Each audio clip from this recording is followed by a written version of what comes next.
ग्रहांचे संकेत, भविष्याची चाहूल, अमोघ संवाद जाणून घ्या. धनुराशीच्या मित्रांनो, 15 जुलैनंतर अडकलेले पैसे आणि रखडलेली कामे मार्गी लागू शकतात.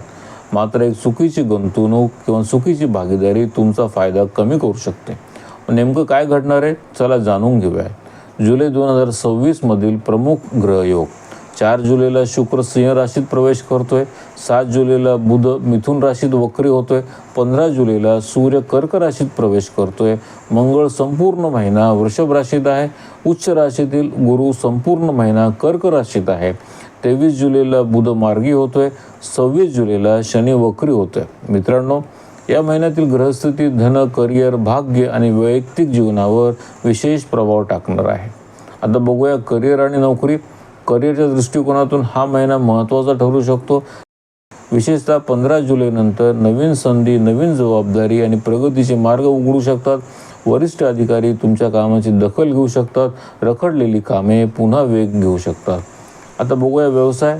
व्यवसाय करणाऱ्यांसाठी नवीन ग्राहक, नवीन संपर्क आणि नवीन करार मिळण्याची शक्यता आहे. विशेषतः मीडिया, लेखन, कन्सल्टन्सी, IT आणि क्रिएटिव्ह क्षेत्रातील लोकांना विशेष लाभ मिळू शकतो. आता बघूया धन आणि आर्थिक स्थिती. आर्थिक बाबतीत सकारात्मक संकेत दिसत आहेत.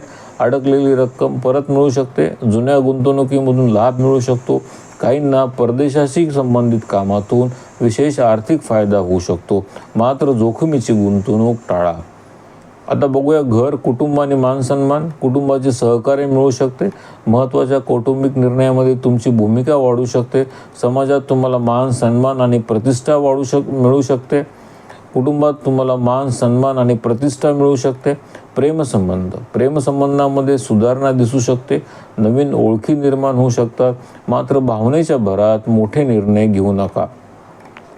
आता बघूया मॅरेज लाईफ. 15 जुलैनंतर जोडीदाराचे सहकार्य वाढू शकते. व्यावसायिक भागीदारीमध्ये पण सकारात्मक परिणाम मिळू शकतात. संवाद कायम ठेवा आणि गैरसमज टाळा.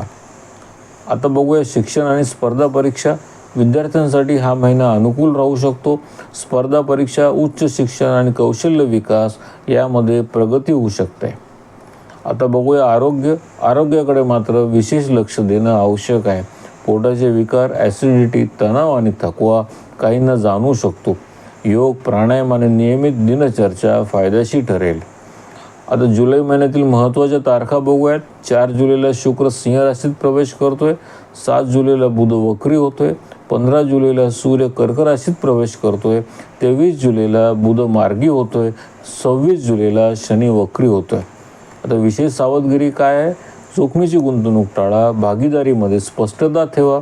आरोग्याकडे दुर्लक्ष करू नका. कौटुंबिक वाद टाळा आणि वाहन चालवताना काळजी घ्या. मित्रांनो, जुलै 2026 हा तुमच्यासाठी धनलाभ, भाग्याची साथ आणि नवीन संधीचा महिना ठरू शकतो. विशेषतः 15 जुलैनंतर अनेक गोष्टी तुमच्या बाजूने फिरताना दिसू शकतात. फक्त योग्य निर्णय घ्या, संधी ओळखा आणि संयम ठेवा, कारण तुमच्या प्रगतीची दारे उघडण्याची शक्यता आहे. कमेंटमध्ये नक्की सांगा तुमची रास कोणती आहे आणि जुलै महिन्याकडून तुम्हाला सर्वात मोठी अपेक्षा काय आहे. व्हिडिओ आवडला असेल तर लाईक करा, शेअर करा आणि चॅनलला सबस्क्राईब करायला विसरू नका. जय श्रीकृष्ण.